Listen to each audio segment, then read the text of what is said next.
Therapy Army, what's going on? Let's be having you, Therapy Army. How we doing, people? Big Therapy Army. I don't know what's going on here with the technical issues, but big up to every one of you people. 5,000, we made it. We made it to 5,000. Big up, love and respect to you all. Welcome. How are we doing? How are we doing? The headline 100th. I'm not jumping on the train rumors. The rumors of the transfer targets that smells like Glazonomics. Yo, Glazonomics everywhere, people. Big up, man. Big up, honestly, Therapy Army. Big up to every one of you. We've got there. We've got 5,000. So honestly, I wanted to pay a tribute to every single person that commented, every single person that shared a video, every person that liked the video, every person that subscribed.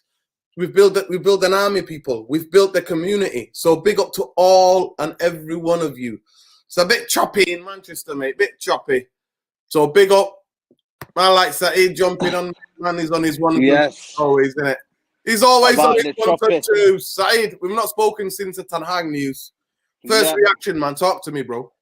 Yeah, man. I'm just outside the choppy weather. I go from a walk, man. You know, people, if anyone that wants to get out there and your mental health and that, man, go for walks, people. I like to go for my walks. So, yeah, I'm on my walk now. But, yeah. Usually, Man United send you on some walks, innit? Around. You know what they do? They do, bro. They do. I'm contemplating Ten Hag, man. Listen, I need to speak to Danny Devil Details, man. I don't know if United have sent him to work for United. No, bro, they haven't. Nuruddin, have they sent him? Have they sent him? They haven't. Like I said, bro, you know what it is, yeah? I don't want to be the bearer of bad news in it, but I just hope that this is the real deal. I really genuinely hope, man. But the problem is, Nuruddin, we need the structure, like you said. Myrtle, this person, data analysts, all these people have got to work together as one group. And if they don't work together as one group, you might as well forget it. But listen, for me, it's Matt Judge. The biggest problem on Man United is Matt Judge. Matt Judge is the guy who does the Glazonomics, Saeed. Unless he's removed. To me, the day that I get Giddy, Saeed, is the day that he's removed. Then when he's removed, I'm twerking, mate. I'm coming out for everybody. You're twerking. You know what it is? It's true, though. And that's the thing. When, you know, Statman Bays, there's Davin, they have too much faith. I don't have that faith, Nuruddin, because I've seen this. We've been burnt too many times, Saeed. We've been burnt. I've been burnt. You've been burnt. My thing is, that summer of 2019, and when I'm hearing news of Calvin Phillips coming, I just know this is all happening again. They're trying to get the British core in. They're trying to make it look like, you know what, man, we've got the next generation of English talent here. You know what I mean? When they did the same with Wan-Bissaka. I'm not saying that Calvin Phillips is not a good player, but they're saying that they have the right data. What data do you have that supports your argument? None. You brought Wan-Bissaka in and Harry Maguire in, who now everybody deems not good enough.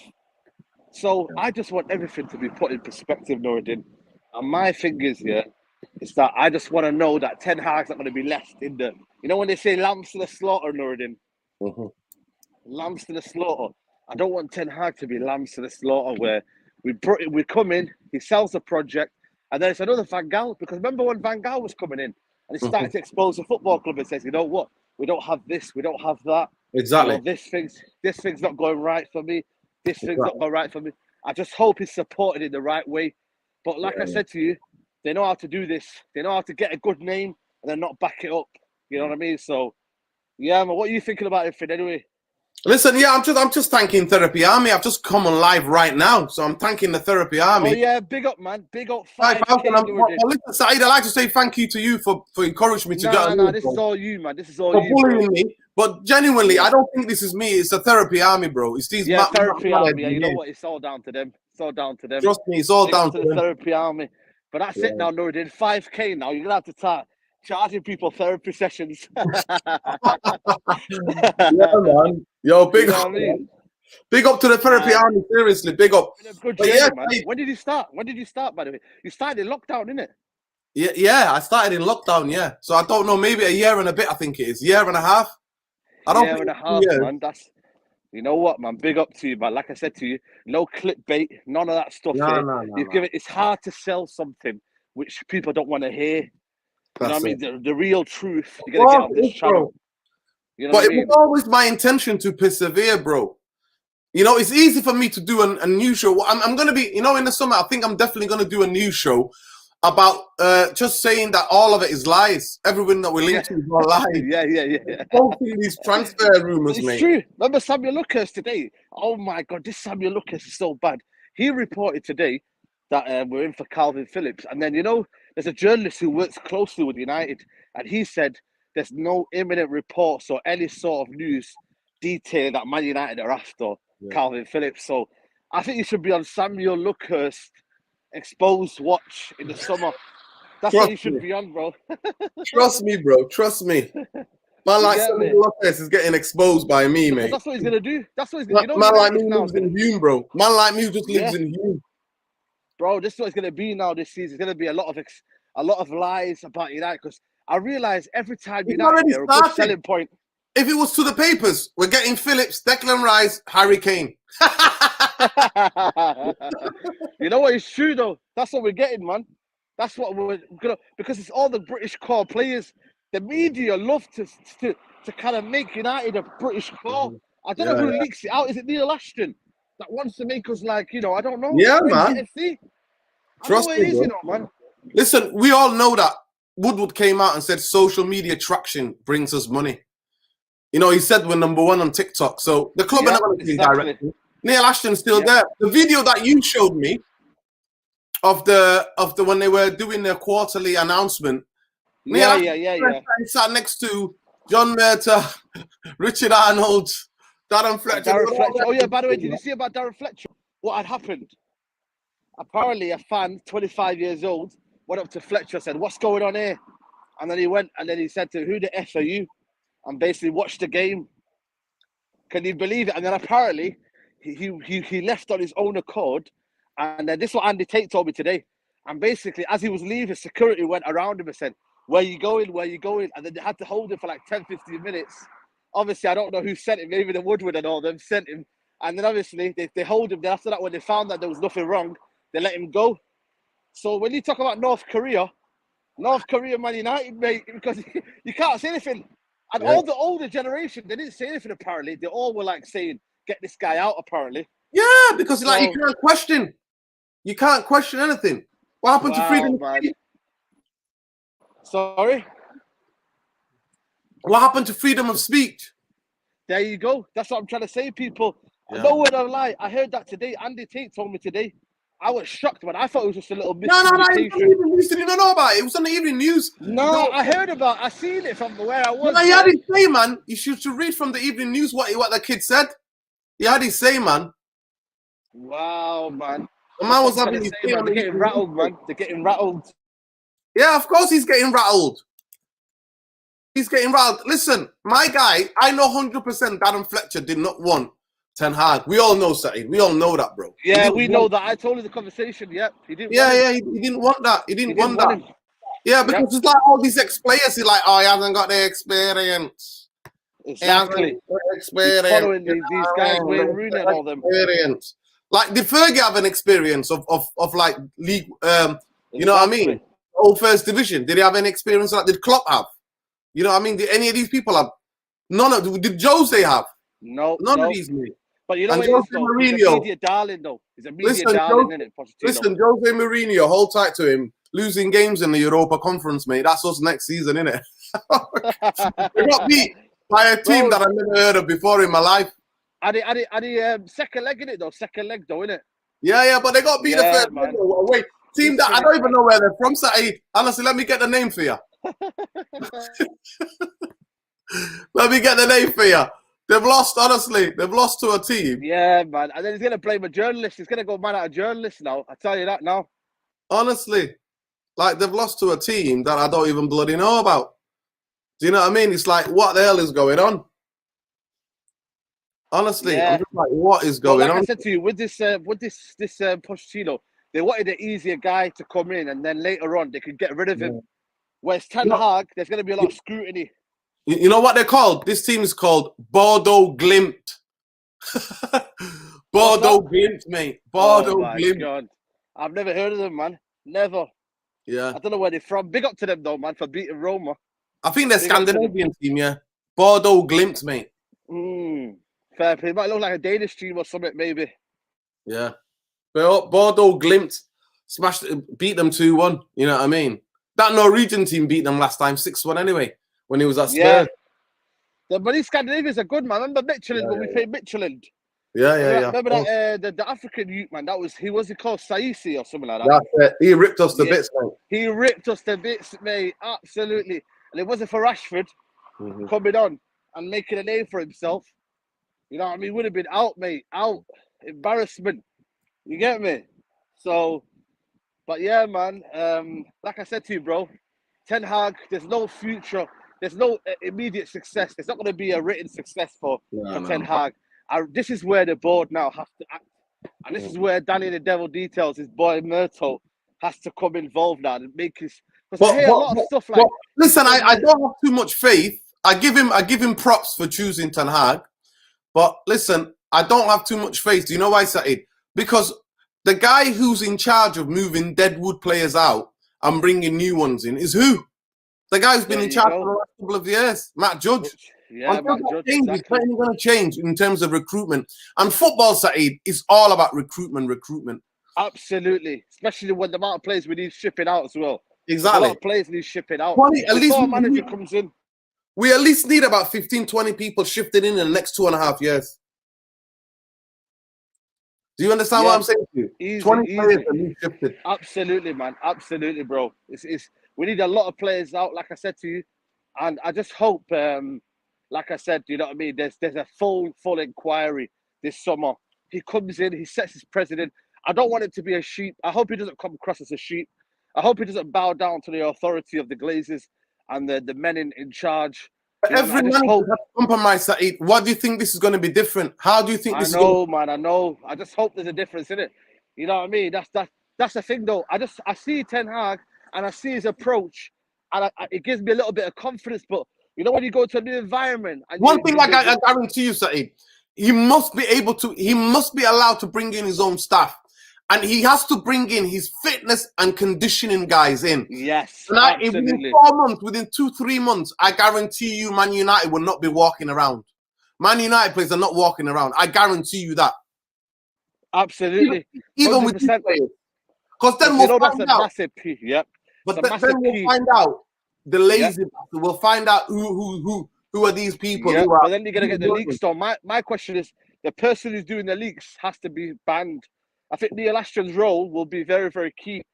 You know what I mean? Whoever leaks to him. Neil Ashton's the guy who leaks to these. That's what I'm trying to say. Neil Ashton is the chief leaker, That's what I'm trying to say. So whoever's leaking. That's why I can never have a go at the players, Saeed. I can never have a go at the players. Because Neil Ashton's leaking right, left, and centre as well.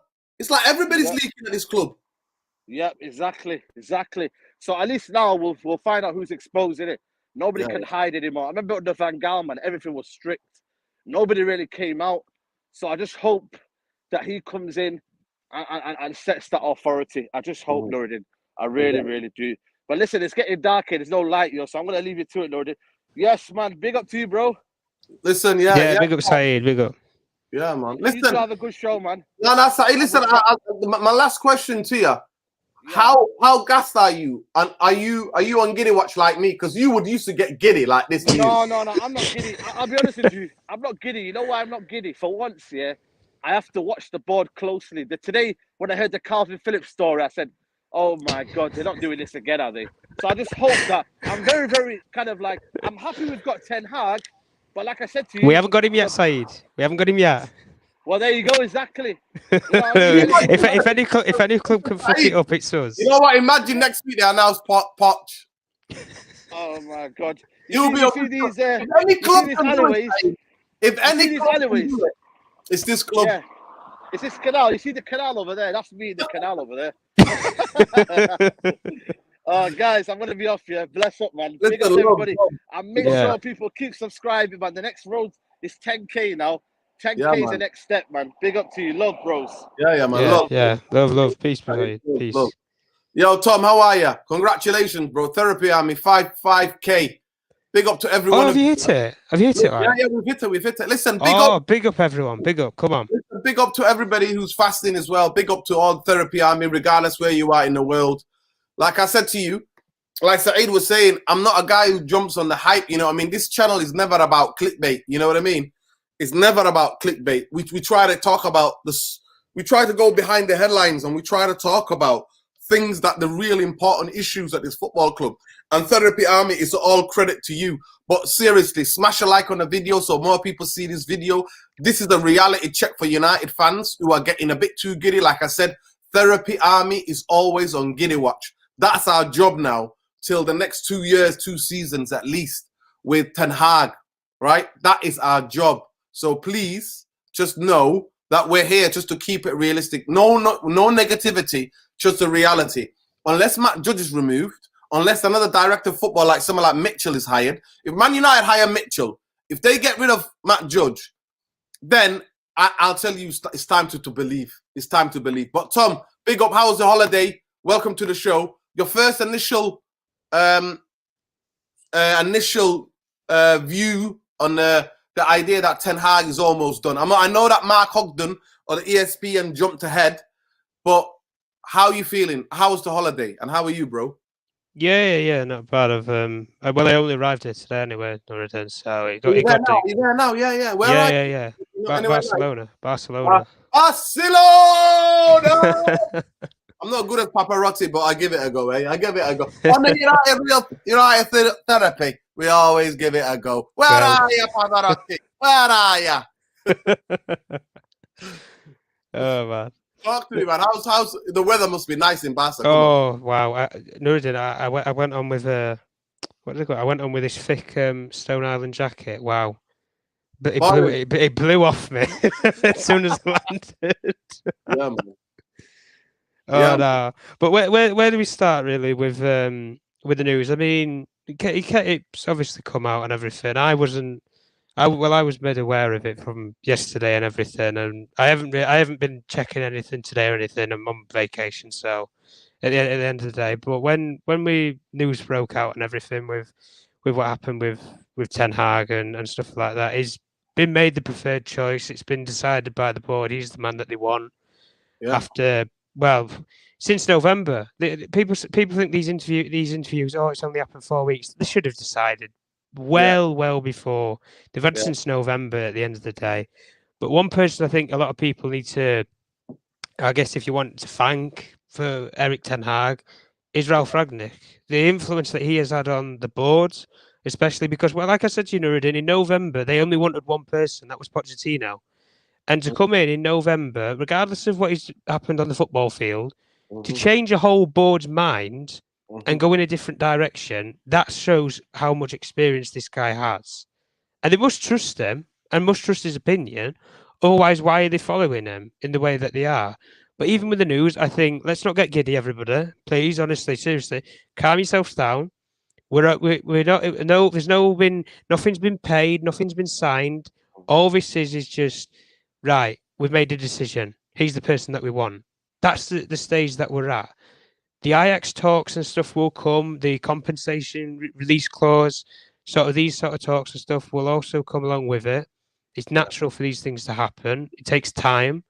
And I think the one thing that you won't hear any announcement or anything, because Manchester United want to respect Ajax, because they've still got things to play for in the season, unlike us. They still have the Eredivisie and they still have the Dutch Cup. They're still on for the Dutch double, as they call it. So at the end of the day, you have to give the respect there for the football club. They've allowed us to speak to their manager while they're still playing and while this is going on with a title and everything. They're still going in a tight race, very tight. Yeah, very tight race with PSV. So at the end of the day, we've got to give them the respect that they've given us and show them it back and show them love back. But like you said, Nuruddin, I mean, about these sort of things and stuff. The one thing that the one word that somebody said to me on a previous stream that I went on last night was patience. We have to give Erik Ten Hag patience because you can't implement a style. It doesn't matter what style. Even if we brought in Simeone, he cannot implement his defensive style with the counter pressing and the counter attacking style in 5 minutes. It can take 3, it can take 4 years. At the very minimum, you will see results improve over 2 years. If anything has showed you in football, if you give somebody, it's better to give somebody time than not give them enough time. It's better to give them too much time, I think, because they're either going to show themselves up for being the Lord and Savior, or they're going to show themselves up for being a peasant. At the end of the day, we've been burnt with Ole Gunnar Solskjaer. We had the highs, then the lows, and then we're going for the title, and it doesn't land home. It's like we're saying with Erik ten Hag. So the one thing that I see as a parallel was in a way, very similar to LVG, but he's not as defensive minded as LVG was, where you will see a possession style of based football. But the first thing that he's going to do with these players, like you said and you tweeted about Nuruddin, physical conditioning. It was a key point that he made in his interview. The first thing that I would do and instill in this squad is the physical conditioning. I need to know the physical sort of condition, the medical side of it, the psychological side of all of these players. Like we say with political issues that happen in the world, such as the Ukrainian, thank God we don't have Ukrainian players. If you have such like players been racially abused and stuff, or verbally abused, like we've got all these burglaries and everything, Nuruddin, with some of our players as well. These psychological impacts on the football field, which they take on the football field, they're thinking, I go to a football game, how do I know my family's safe at home? You don't know that at the end of the day. But these are the sort of things that Erik ten Hag needs to know. Manchester United is a huge football club. Why don't Man United have a security team that go and check? They've put security teams on all the players now. They've upped the funding for it all. Listen, let me just big up Khalid Ramadan Lassie. Yeah, big up, please. Big up. You know what? Journalist, top editor, chief. Do you want to come work for me, Khalid? I'll nick you from Nuruddin. Yeah, man. You from Nuruddin. Listen, I want to congratulate Khalees on the 5,000. I want to congratulate every one of you. I've congratulated. Yeah, big up, everyone. Tom, I've congratulated everybody. Please smash a like on the video and subscribe to the channel. We're on the road. Therapy Army's marching to 10,000 people. So let's go, people. So please, least you can do is smash a like. Because here on this channel, we don't do clickbait. We just get to the heart of the matter. And we just try to analyze what needs to be done. Getting Ten Hag might be one aspect of it. Everything else, the help that he needs, before you know it, his name could be trending. Ten Hag could be trending. So we don't get to that.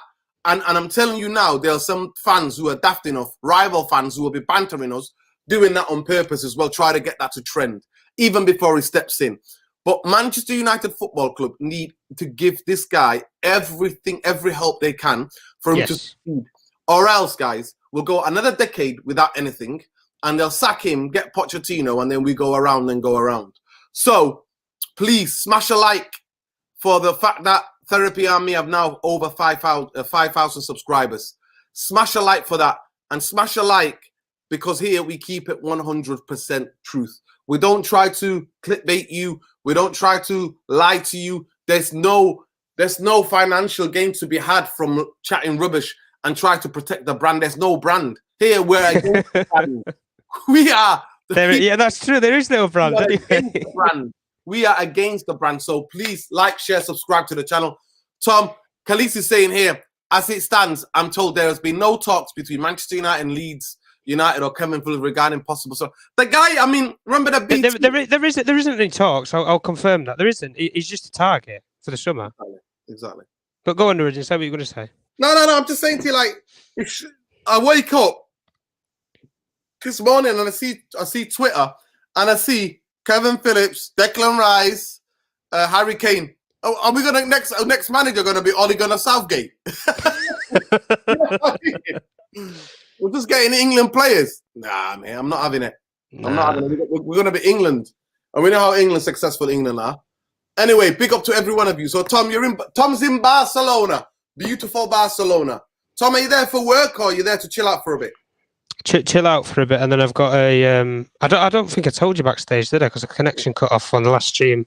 Anyway, I might as well share it. But I've got a 4-week placement to come actually back to Spain, but it's actually in Malaga over the summer to do some journalist liaison, basically between British media and Spanish media.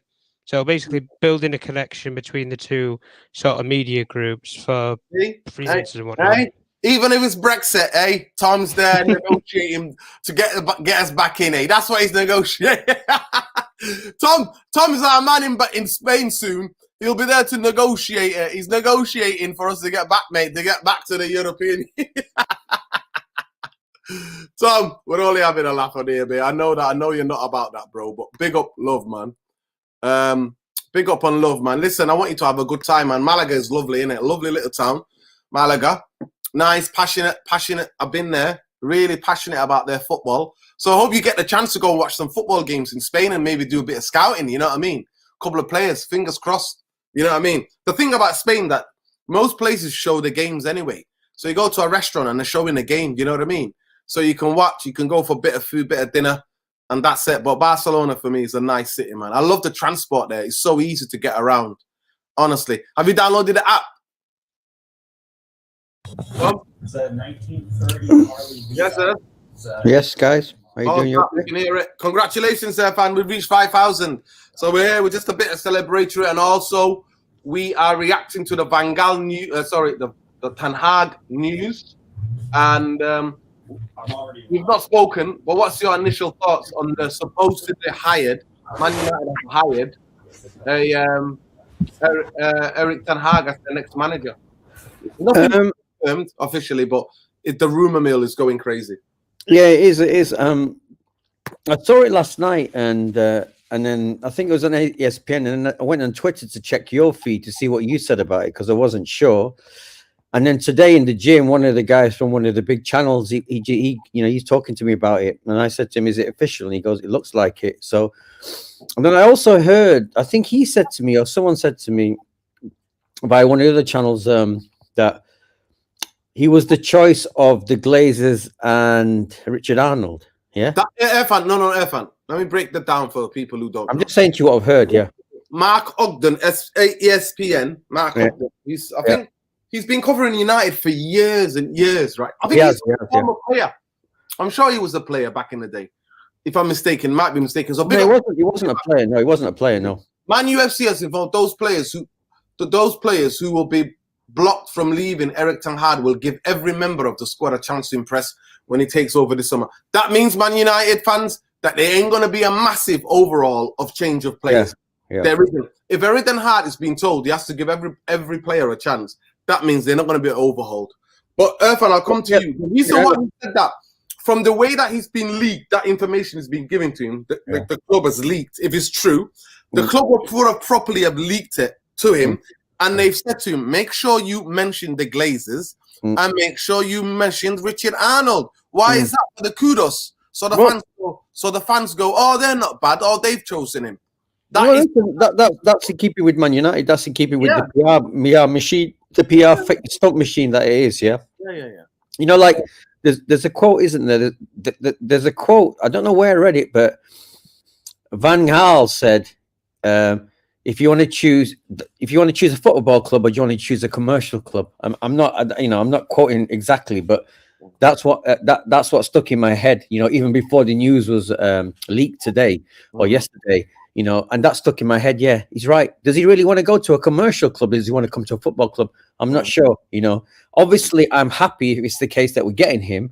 But the problem is, again, it's like he's got one hand tied behind the back because already they're all managing the situation to say, look, we can't have a big clear out. I know you probably want a big clear out, but you can't have the clear out. And you got to keep some of these donkeys. You know, so again, it's sort of like I was talking to the guy today, like I said in the gym, and I was saying, so. What's the point of us getting a top manager if he's not allowed to manage? You know, again, we're you know, it's good news to a degree, but we're still Groundhog Day. We're still going round and round and round that roundabout, where everyone else is just moving literally ahead, just going miles ahead. So, like I said, I don't know whether to. I should be happy because I much preferred him over Pochettino, but I don't know whether it's good news yet. I actually don't know because it's initially a good thing, but then. The longer you think about it, he's still got to deal with these jokers in the club and the players as well. I don't know how he's going to deal with them. I mean, I take it Ranić's going to still be there to guide him, is he?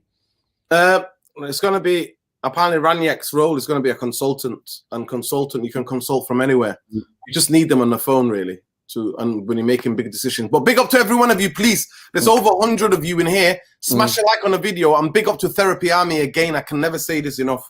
Big up to everybody who shared the videos. This is your community. This is our community. We're just the people just responsible for making sure the shows go on.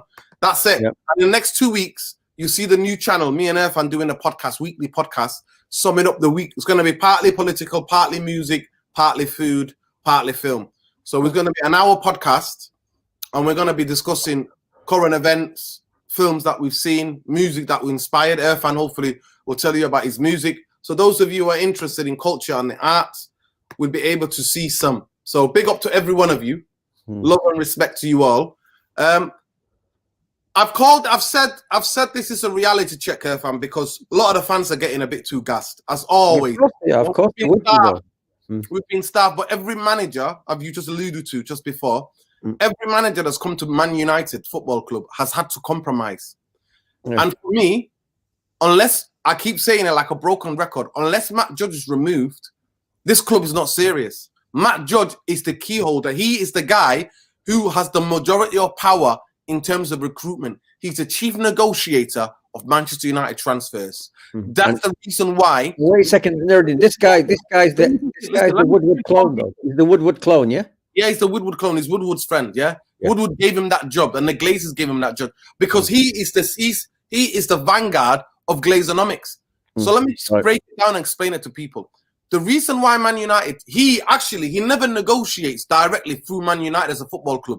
He always uses third-party agents. That's why certain players cost so much, Irfan, because you have to give certain amount of money to third-party agents. Now, the best example I can give the audience is Sancho. Sancho, Man United never directly were negotiating with Borussia Dortmund directly club to club.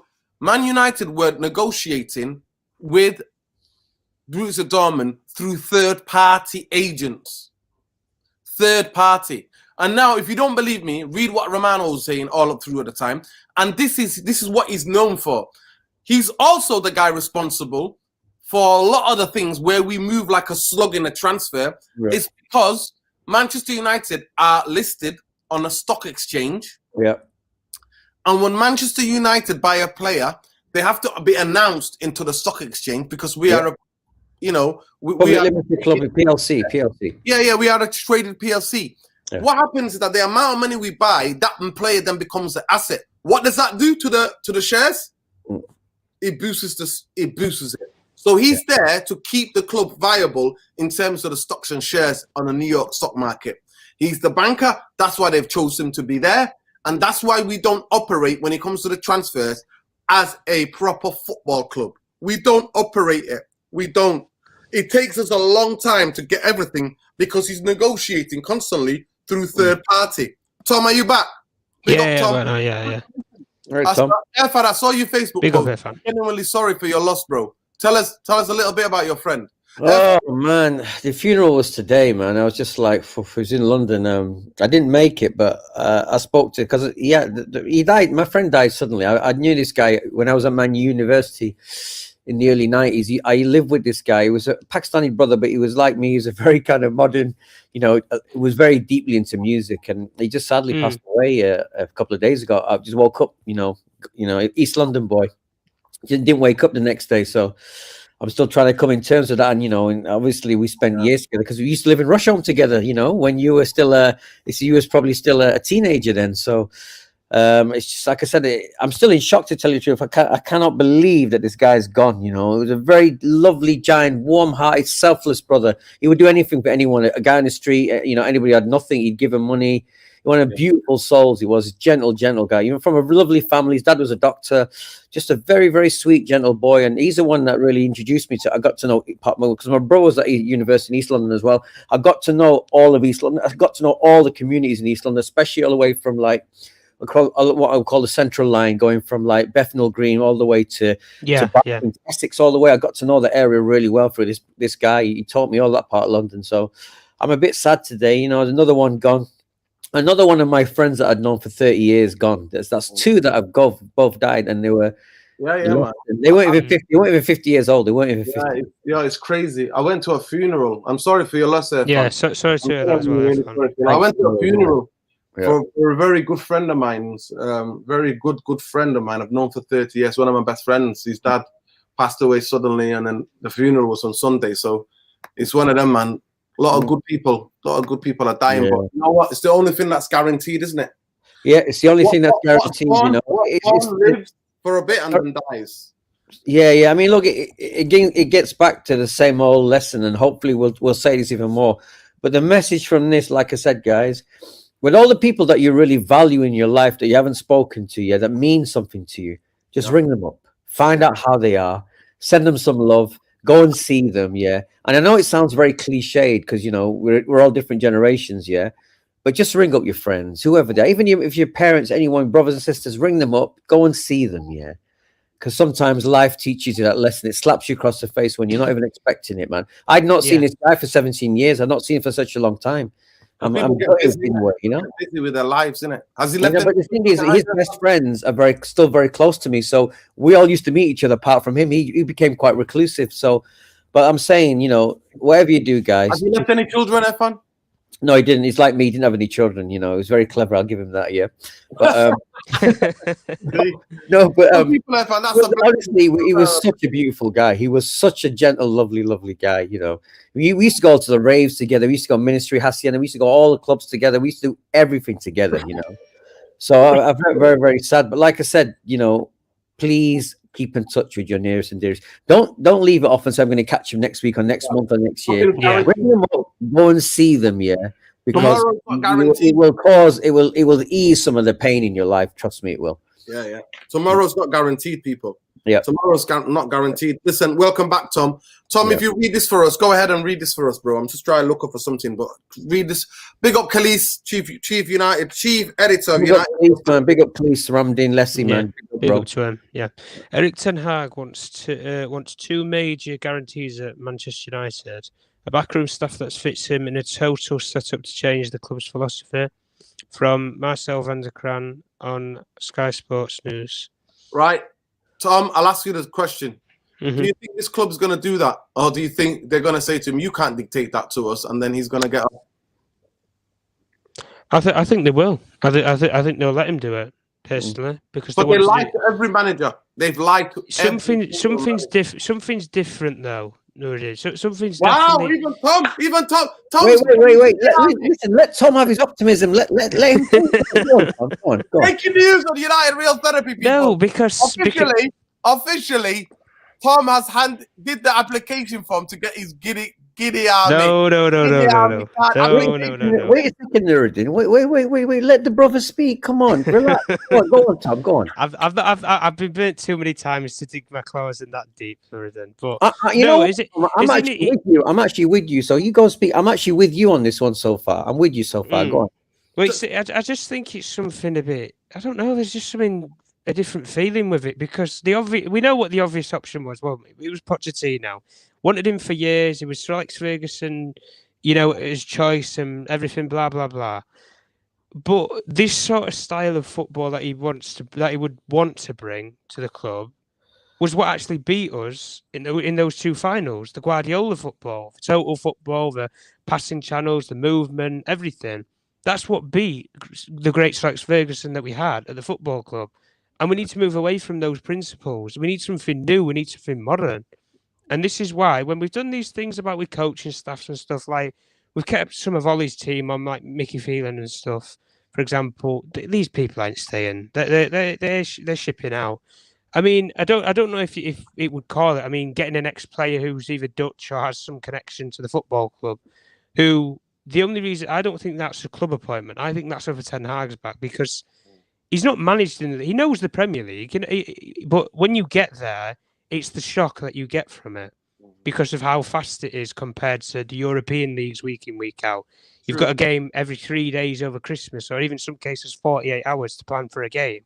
So you need somebody who's been in that sort of regime, either as a player or as a coach. Like, for example, people who laugh about Steve McLaren, I don't honestly think it's a bad number 2. Steve McLaren, if you brought him into the coaching staff, he knows the league. Yeah, you know what, Tom? It comes full cycle. Because when Steve McLaren was in FC20, guess who was his number 2? Eric Ten Hag, yeah, I know. Ten Hag, yeah. I just want to read the rest of that. Let me just read the rest of the quote. and guarantees with freedom on his management and players. They want to do things differently, though, Nuruddin. This is how I see it, because Richard Arnold cannot be seen to be mirror image of Ed Woodward. And when we look at it, right, even since Richard Arnold's been in the position that he's been in, Ed Woodward ran everything, did he not? We didn't have a footballing director. We didn't have a technical director. Now you have, I would say, 4 people who are doing what Ed Woodward was doing. You have 4 people doing a one-person's job originally, which was, we didn't, for example, you've got John Murto now as director of football, regardless of people's opinions on them. You've got Darren Fletcher. You've got Ralph, who's going to potentially do something upstairs, whether he gets the power or not. And making these sort of footballing decisions, they're doing things differently from the start, because we know in November, Ten Hag was not an option. He was not an option. It was Pochettino or bust. They chose bust and they went for an interim manager, and it's not worked out for us. Ralph's gone in there. He said, Eric Ten Hag, there's a man in Ajax who you need to go and look at, and there's a man in Bayern Munich who you need to go and look at. Those 2 are the people who can take this football club forward, either Nagelsmann or Eric Ten Hag. One of them's unrealistic, as we know. Eric Ten Hag is fresh. He's not coming off of a bad job. You know, he's on the up at the end of the day. And even if he doesn't come to Manchester United, he's still secured a job at Ajax for next season. Those show you good principles to go and get a manager at the right sort of time. Whereas, like we say with Pochettino, he's coming off of a topsy-turvy last 2 jobs, really. Yeah. At the end of the spell at Spurs, turned out wrong, got sacked. His last 2 jobs, then it would be. Ten Hag's never been sacked, regardless of his clubs. Yeah, you mean he's lost his mojo? Yeah. Yeah, he's lost his mojo, and I don't buy this about people knowing the league and all this crap and everything. Yeah. Listen. I don't play in the Premier League. I know how the Premier League works. Ranieri finished 2nd with Chelsea. This is exactly, and we won the league. This is the thing. He won the league as well. So let me just read the super chat out. Big up Garish Naya. Why are we giving it a left back who's worried more about Burger King menu than his performance on the pitch? Why are we giving him a contract? Why are we worried about him? Why are we giving basically what Garish Naya is alluding to? Garish Nair. Garish Nair. What he's alluding to is the new contract for Luke Shaw. That's what he's alluding to. It's been in the pipeline for weeks, though, guys. These new contracts. You've got Fernandes who's negotiating. You've got Shaw. Rashford's potentially negotiating as well. Martial, if he comes back, they're wanting to have discussions with him. Yeah. So there's lots of players. Martial's been getting booed at Sevilla by the fans. Do you know that? He has been, yeah. Well, he's been getting booed, yeah. Yeah, the manager's already confirmed that he's going back. So he's basically a dead man walking out there, like he was walking out of the door here. But even when we talk about, like, with things with change and stuff, nothing has changed as of yet. Yeah. But the trajectory of the decisions that they are making, it looks like footballing decisions. It doesn't look like these business decisions that they make for commercial revenues or these sort of things. And I think the transfer window will show that more.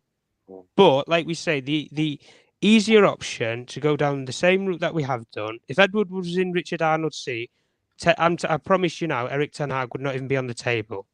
We would go to PSG and we would be negotiating for Pochettino, or we would have already got him in November, like the plan originally was. Tom, wasn't Pochettino not the choice because of the massive compensation package you'd have to pay? Wasn't that? No. They're not. But they're not bothered about the compensation package. They're on about the trajectory of his plans. They don't feel that they suit the long-term future of the football that's some reports, but other reports are saying it's because it's what Mark Ogden, the guy who broke the story, supposedly, he said it's because of the money that they were willing to pay.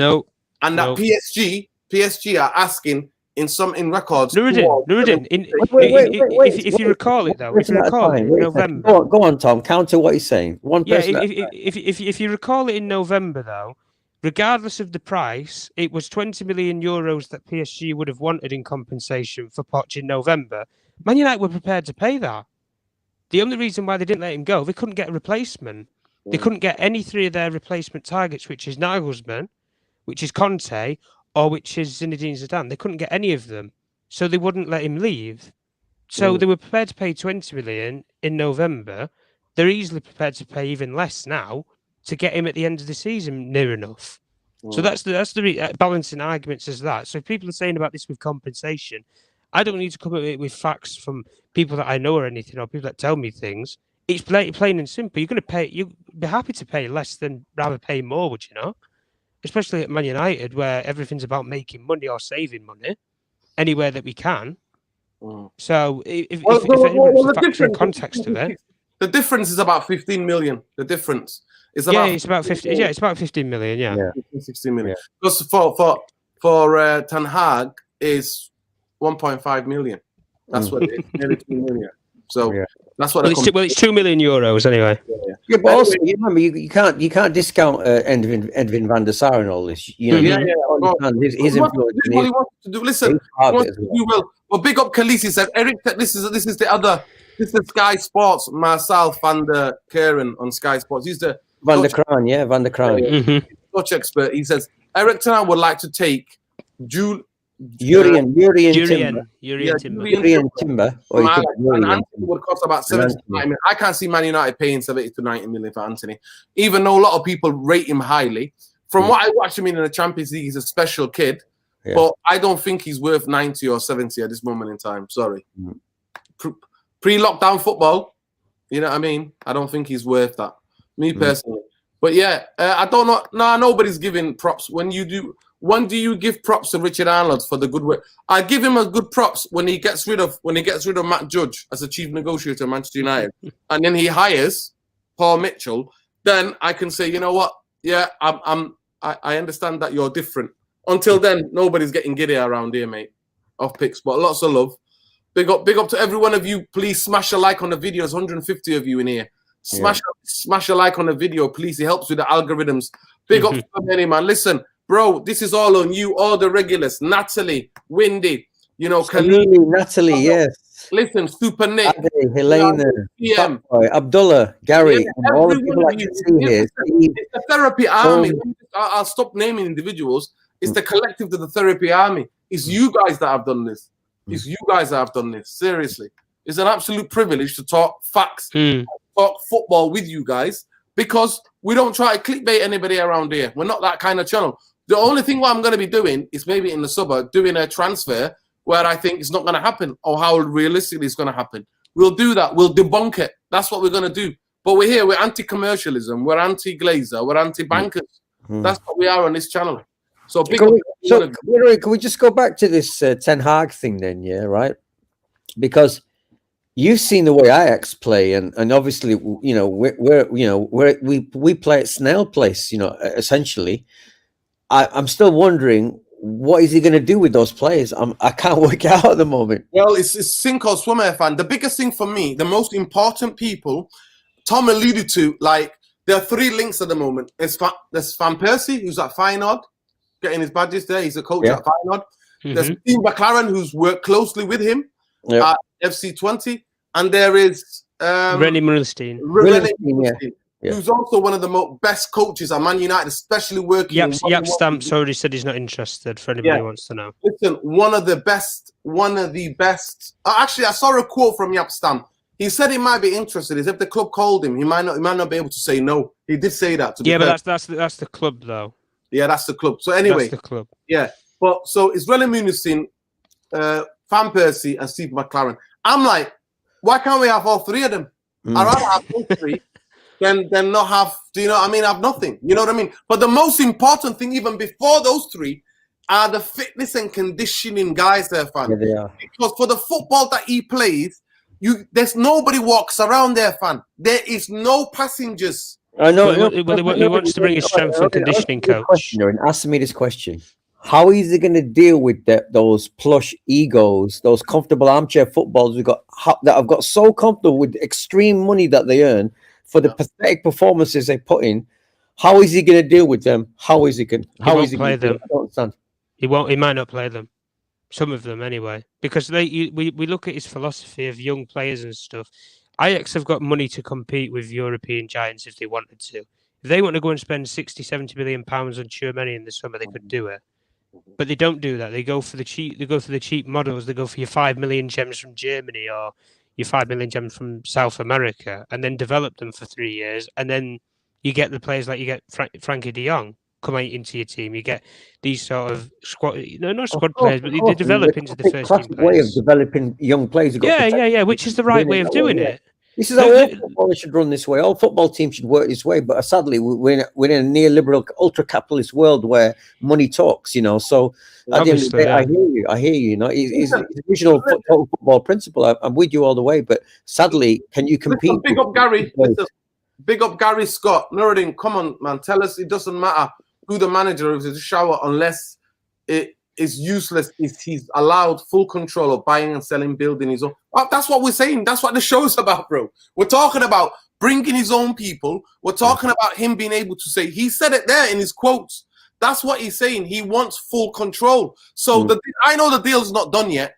I know that negotiations are going well, but the deal's not done because Man United have to match their side, match his ambitions.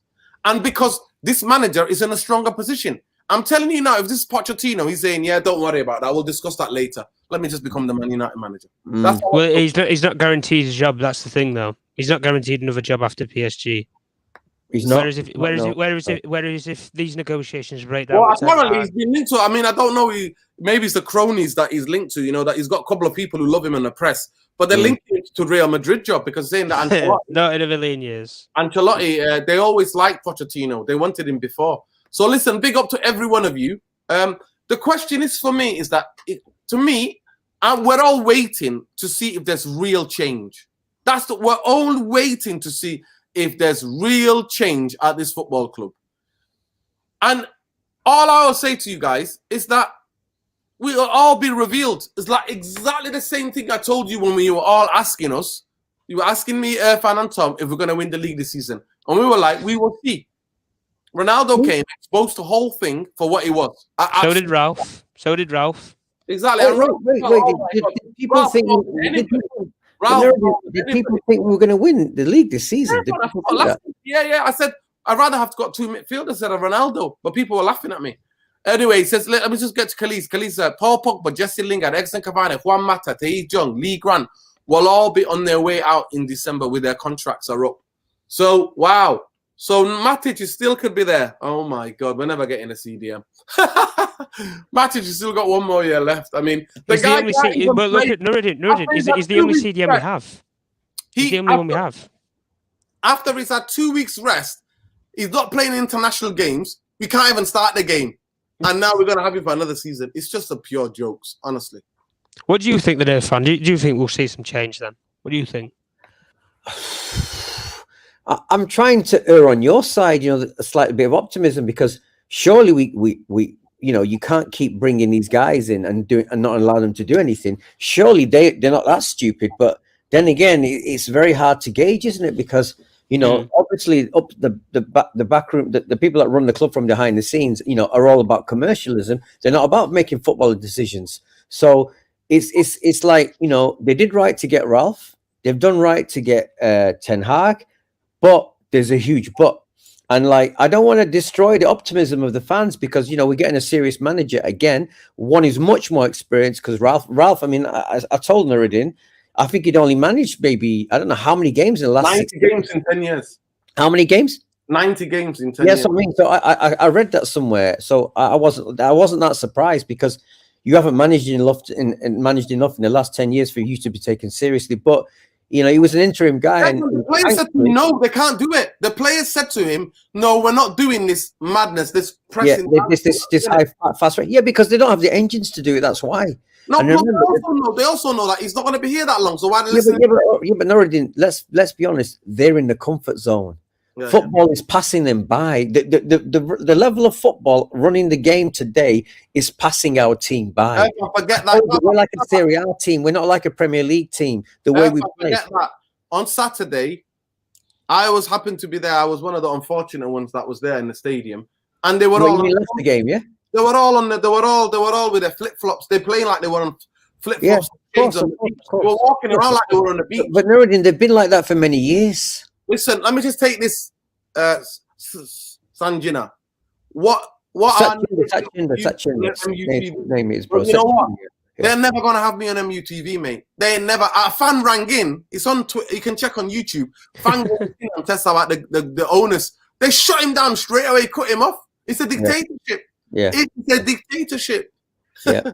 You're not going to do that. No, that's very Chinese state media. That was the way they do that. Is a classic Chinese state media. Yeah. Tom, what gives you hope that to be optimistic? Where's this bit of optimism? Where's this application from for the Giddy card? Wait, can I just finish up on the review before you ask Tom? Can I just say, wait a second? Yeah, go on. I want to find out.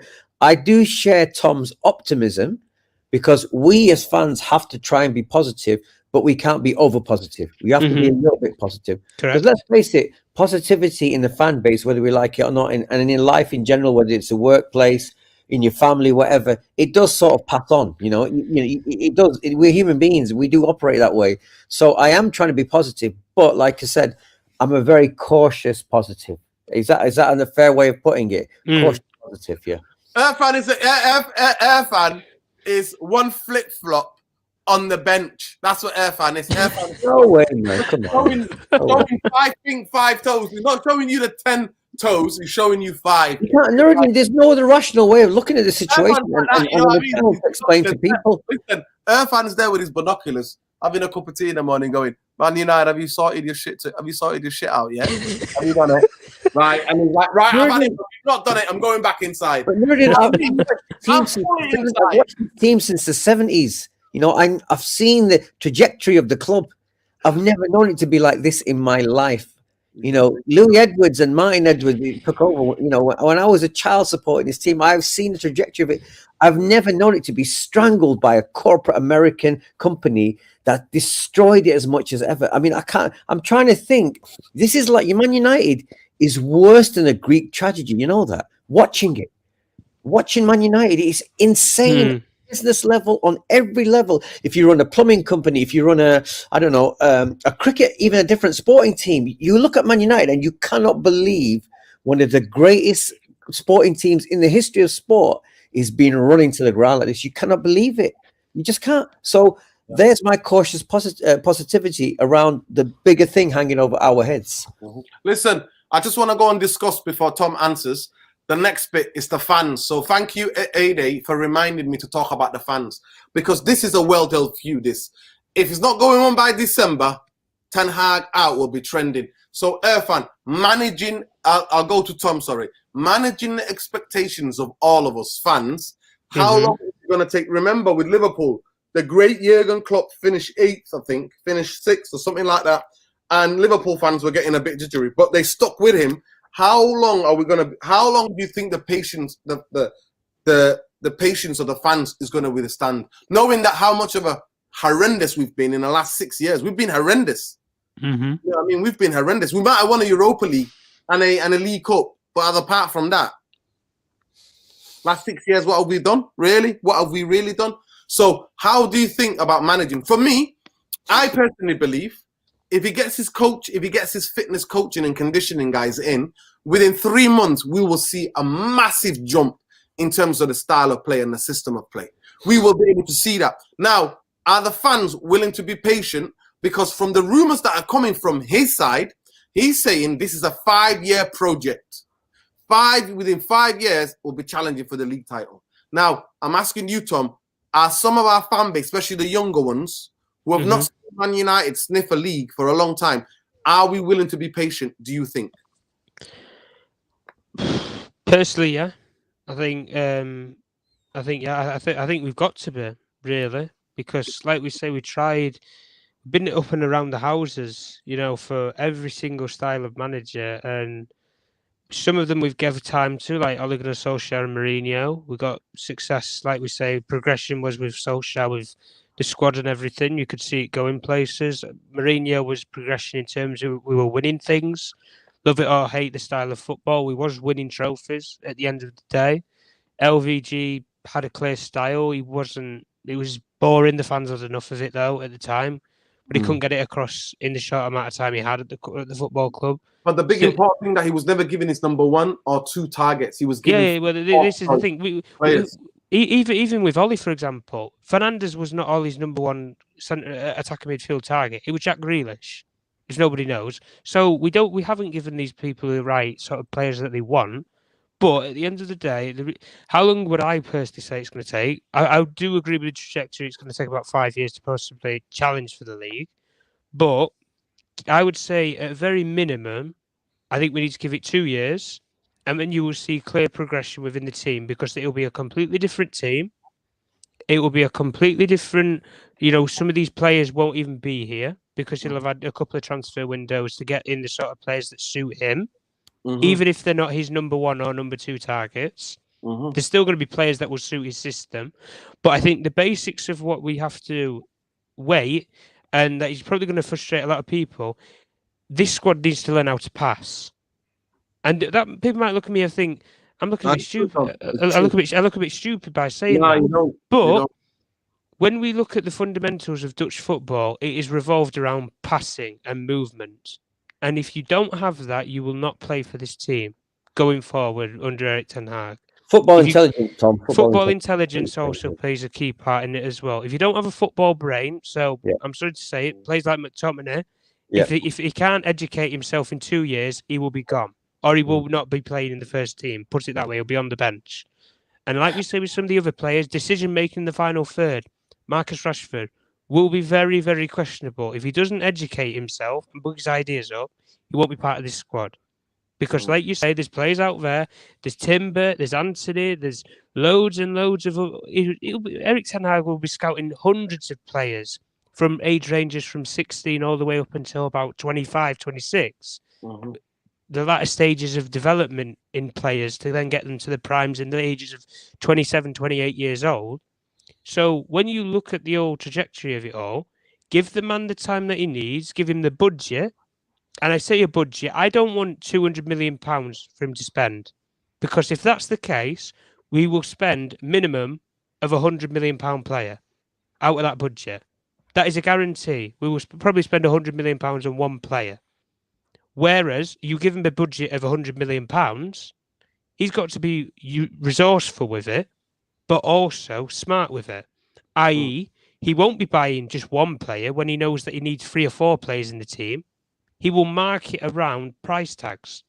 So, for example, instead of going for Declan Rice for £100 million, he might go for somebody nobody's ever heard of in the Portuguese league, for example. You might go for I use a different example. Florentino, for example, who plays for Monaco. Brilliant young player who plays alongside Tchouaméni. Tchouaméni would obviously be in that option as well for upwards of the upper price tag. Could go for an absolute nobody, but somebody who he believes he can develop. So at the end of the day, I want to see him given the time that he needs. I say a minimum of 2 years to roll in the players and roll out the players that he wants. Like you say, Nuruddin, as well, I agree with you completely about the fitness side of it, the physical strength and conditioning. And from what people are hearing and everything around Ajax, he wants to take the physical and strength conditioning coach with him from Ajax onto his coaching team. He wants to bring in an assistant who knows the league and is equivalent in Dutch football as well. So the style that he wants to play. And personally for me, Rennie Mullenstein, Steve McLaren, like you said, Van Persie, any of them I think would do a brilliant job under him as well. And they will learn from him, such as Van Persie, for example, trying to get a coaching career going for himself. So at the end of the day, a lot of things are looking, I think, a lot more positive than they have been in recent years where, like we say, we know the turmoil that would have happened if we go and got Pochettino over Erik ten Hag. We know the turmoil. Ex-players would be loving it. The fan base would not tolerate it at the end of the day, and they wouldn't. You can't buttercoat it any more than we already have. So at the end of the day, give the man a budget to work with. Give him the control that he wants over his players. So not as in he goes and negotiates for the players, but give him let him put his profile of players forward and go and get him those profile players, not something completely different. Or the 5th or 6th or 7th choice, like they were doing with. But this is what I mean. At least get him the minimum of the top 3 players in that position that he would want. Yeah, listen. We don't have a good. We're not shrewd buyers. We're not Liverpool. We're not shrewd buyers. When have we been shrewd in terms of buying recently? Have you? What was the last player we bought? Wow, that was Dan James. Exactly. Well, Dan James maybe 15 million, but it wasn't great, was it? Listen, let me just get this super chat. Big up T. He says every single player out of contract and over 30 has to go, including Ronaldo. Want to see Ghana, Hannibal, Cole promoted. 200 million should do the rest. What do we think? I'm going to let me put a final Well, question That's forward what we anyway. show. Wait a That's what second. we show. Listen to me. Within next week, we're going to do a show specifically on this. How many players a therapy army are going to decide who stays, who goes. We're gonna name 15 players, and the therapy army are going to decide. So make sure Irfan and Tom, you're both on that show, because we're gonna go through it forensically. Gonna say this player who can we have one question though, just for now anyway. Wait, can I just wait a second, because you just Nurian's question was, are the fans going to be able to hack it for how many years of patience going to show? And I say, look, the one thing that we have to be, the parallel sort of thought process to the way we're looking at it is that the rest of them, the cities, the Liverpools, etc., the Chelseas, because it's, to me, football is the speed of evolution.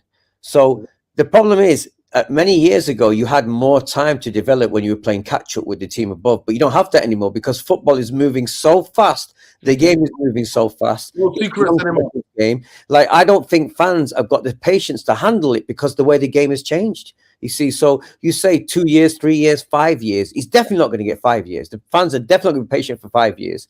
They might be patient 2 years max.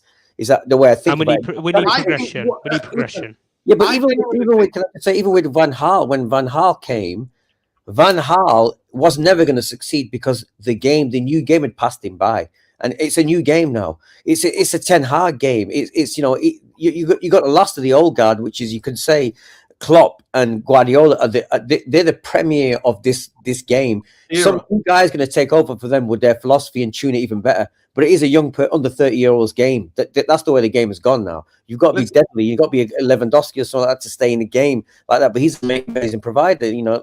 It's like Kane's a good provider. So that fans are going to be patient. But the problem is the game won't allow the fans to be patient because of the pace of the game and how fast our rivals are moving. That's where I come in. Like Klopp did with Liverpool fans, it has to show something to get behind. That is key. Yeah. Within this first season, in the last couple of months of the year, towards the next season, he has to show the fans something to get behind. And I think if he gets his fitness coaches in and conditioning guys in, we're never going to see something, because we've been starved of decent football, good football. I think the fans will get behind him. No, can I ask you a question about fitness? Let me finish the point. That's if the club accelerates the process of getting rid of dead wood and bringing in the players that can fit into his system. Remember, Manchester United cannot go back to buying players because they have social media popularity, and we just buy them like we did with Pogba without knowing a plan for them. This coach, why I wanted him is because he's a system coach. The system dictates. So when we hopefully within a year or 2 years, we'll have under 23s be able to go into the first team, and then we don't have to see that much difference because the system dictates. It's not solely based on the individuals, and that's what we've been having for the past how many years? Yeah, and that football is dead. System football is here to stay, people. System. There's no secrets anymore.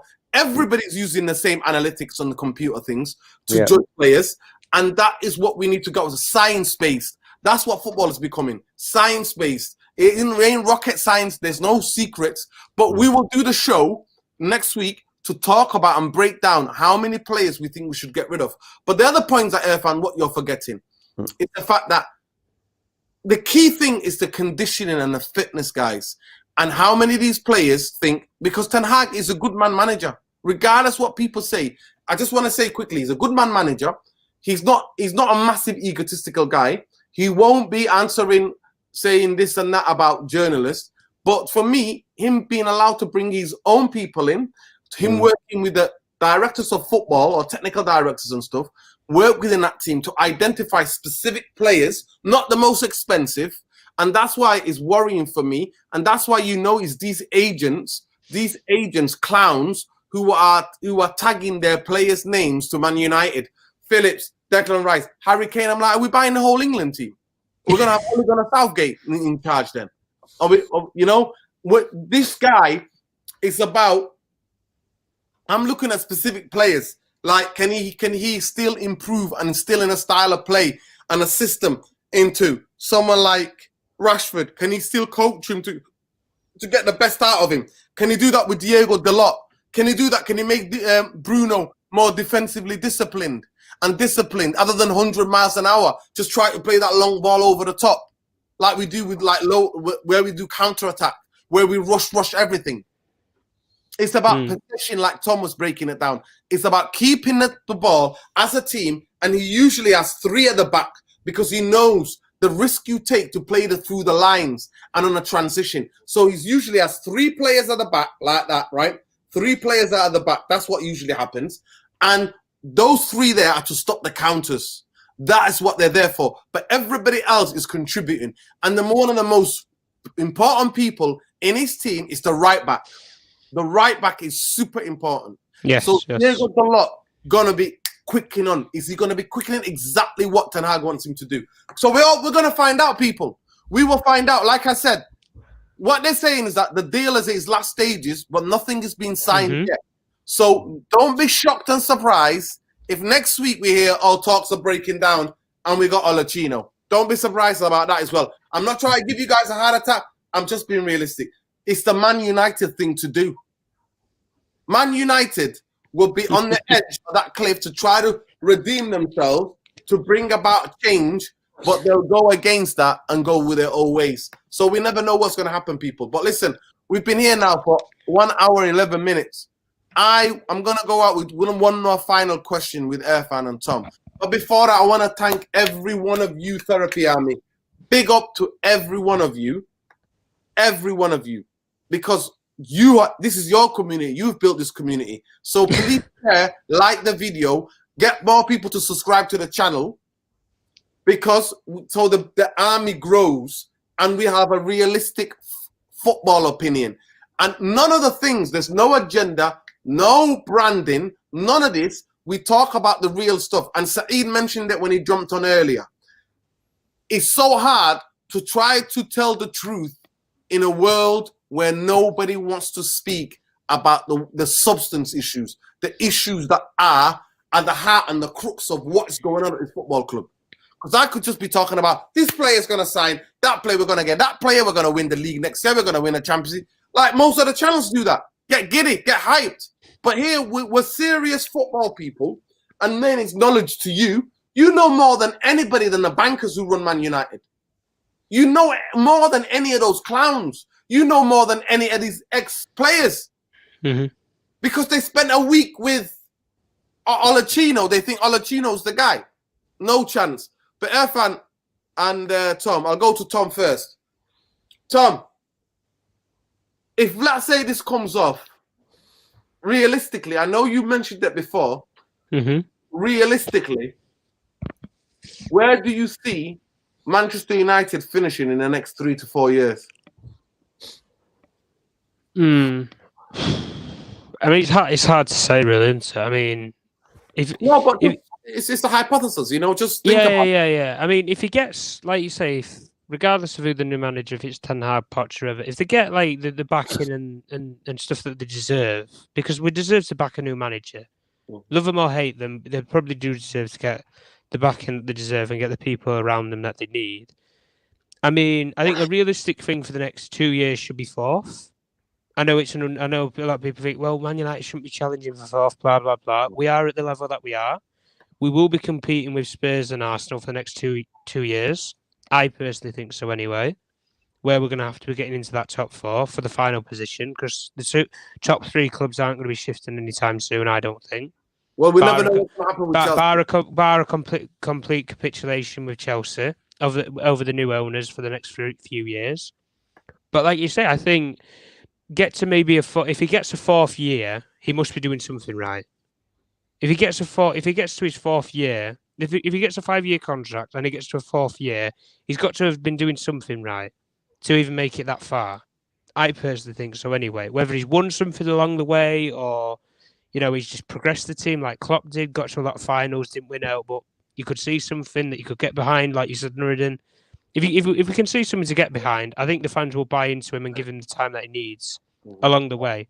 I think the fans are going to be patient enough. I agree with somebody who commented, we'll get 2 years maximum. I think he'll get 2 years. Yeah, he'll get 2 years, yeah. He deserves, if Ole Gunnar Solskjaer nearly got 3 years, 2.5 years, a coach, serious coach deserves 2 years. But they gave him an extension, did they not? Yeah, they gave him the extension. They did it with Mourinho. Jose, they did it with Jose after Jose took the mick out of them, Jose was telling them, oh, my son goes to watch Paris Saint-Germain. Paris is a lovely city. It's only the Eurotunnel away from London. And then Woodward panicked and thought, Jose's going to go to Paris. Sign here. That's why Jose took over 20 million compensation to sack him. But Irfan, I'll come to you. I'll come to you. The reason why I'm not getting giddy, the reason why I'm giddy a little bit, the only way I'm giddy is that I'm hoping with the fitness coaches and conditioning, if he's allowed that, well, I'm going to see good football. Because as he stands today, Manchester United football structure does not fill me with any confidence that this guy is going to be helped with serious help by the football club to move players out and to get new players that fit in his system in. I have zero confidence with that. But what I'm confident about is that if he gets his fitness coaches in and is allowed full control of the football team, where he can discipline players who are not listening to him and gets rid of them, then we'll be able to see good football. So how long do you think he's got, Irfan? In terms of football managers and how quickly they go now, I'd say he's got maximum 2.5 years. He's got maximum 2 years, probably max, because that's how quick you've probably got less than that in terms of turning it around, but they'll probably long you out by that much. And I think obviously compensation package and what kind of contract he signs is all dependent on it. But obviously, I said before that the game's moving at a rapid pace, and fans want results very, very fast. Like they want it instantly almost. But I said, if he gets 2 years and he gets a close third, like I always see it as in, to me, how many points behind the top 2 teams are you? We're normally like 20 points behind, 24 points behind. Joke. If we get like 12 points behind, maybe 14 points, a little bit closer, maybe 12, less than 12, around 12, then I can see an improvement. I can see him going for it. But again, it's all going to depend on how the team plays, how the team sees the changes, the fans see the changes. Is this something new? Whether he's allowed to manage, it's such a difficult one. But 2 years, absolutely maximum. But it won't last that long if we keep losing all the time, Nuruddin. It's not going to last that long. Exactly. Big up Stephen Kramer, man. Well, nice to have joined us, bro. Thank you. It's all part of you, bro. So road to 10K therapy army is marching towards 10K. So big up to every one of you. Tom, I'll give you the last word. Have you sent your application through to get on the Giddy gravy train? Yes or no? No. Listen, I'm not blind as some people might think. Yeah, look, we like you say, we all have his opinions and everything. Yeah. It just looks.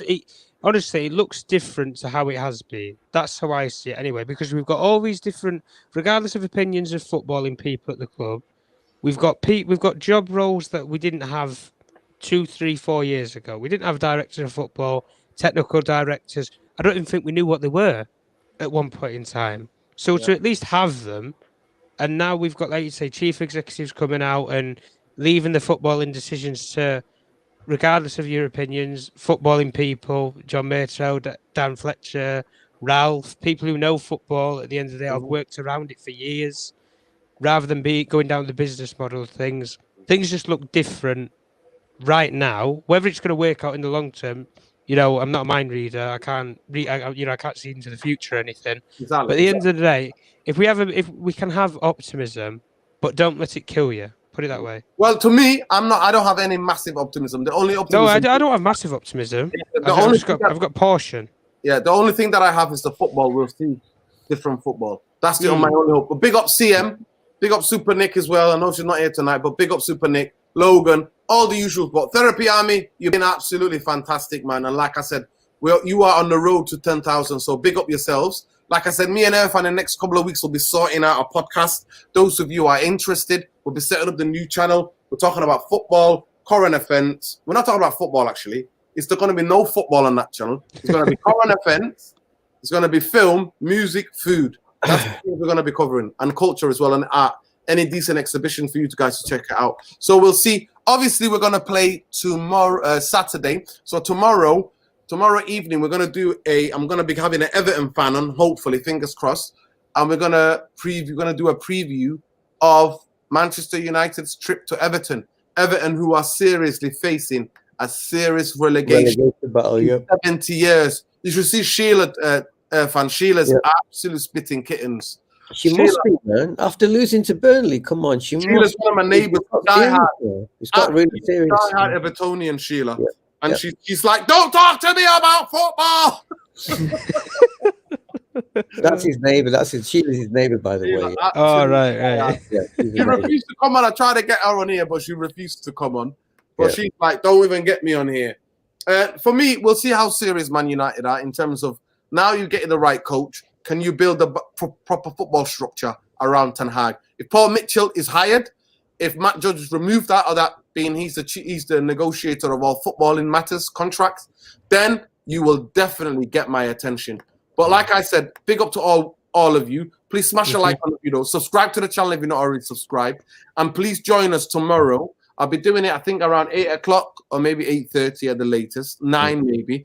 I've given him those times, so hopefully he'll come on. Little Dan. You remember him, Dan? I'm my ex-colleague, fan. He still works there. Yeah. Do you? I had Evertonian. Hopefully we'll have him on. But big up to every one of you. Love and respect. Fan, well done for getting Therapy Army to 5,000. Tom, same to you. Please enjoy. Likewise, Barcelona. No. Barcelona. CM, let me know when you're ready. I know you've got a couple of assignments to do, but let you on. We're having you back on 100%. So big up to you all. And catch us tomorrow for the preview of Everton. I don't even know why we're doing a preview, but we're going to have to try to do one, haven't we? Because we know that they're on the beach, innit? And to be fair, I think Everton will beat us Saturday. The way we played against Leicester, we were walking around. It was disgraceful. And big up to that fan that asked a question to Darren Fletcher. And Darren Fletcher told him to sit down and play the game. Yeah, or whatever. You can have your own say. Yeah. Big up, man. Big up to every one of you. Please hit the notification button. We'll be live tomorrow. Irfan, thank you so much. Let them know where they can find you, please. Well, if you want politics, you just follow me on Twitter. If you want music, you go to my Instagram page. That's it. Simple as that. Tom Journalist, where can they find you? Yeah, at Tom Journalist one on Twitter. There you go. You can find Tom over there. Oh, you can find me in Barcelona at the moment, guys. if you're in Barcelona, if you're around the Ramblers. Hey, one of the best cities in the world, without a doubt. I know about it. Listen, Tom. If you go to the Ramblers, you see some of the brothers try to sell you a cans of beer, mate. Guys walking around just selling you cans of beer. That's one of the things, man. When I was there, I went to the music festival called Primavera Festival. It's a really good music festival. And that's what we were getting. But the transport, what you need to do, Tom, I don't even know already done it, but download the app. Yes, app. I've already got it. Yeah, the Metro link is brilliant. It's such a well thought out city, fan. You can get to anywhere like that. I told you, I know it's an incredible city. The people, the vibe, it's an interesting part of Spain. Oh my God, the food. Not just the food, the variety of food, Nuruddin. You can even get good Pakistani food in Barcelona. You know that. I've had a curry, and I'm joking. Be serious. I've had it. Mad place. Listen, it's the Asian brothers who are selling you the cans of beer and that walking around. Of course. But anyway, love, light, respect. Glazers out, bankers out. Ten Hag, if you're here, welcome to Man United. But there's a lot of hard work. Only getting him is half of it. It's like quarter of a job. The other part is this club going to stab him in the back? And this is what we will see. We will all find out. Big up to everybody, people who love walking around Barcelona. The beachfront is lovely. I like the beach, man. I like the outskirts as well. Beautiful country. To be fair, Catalonia is really beautiful. So it's similar to Bilbao. Beautiful as well, people. Yeah. There you go. You're getting tips on where to go as well, people. But love, light, respect, Tom. Love, enjoy. Yeah, likewise. Have fun. And cheers, guys. Thank you. Easy. Have a beer on Therapy Army, mate. Have a beer. You know what I mean?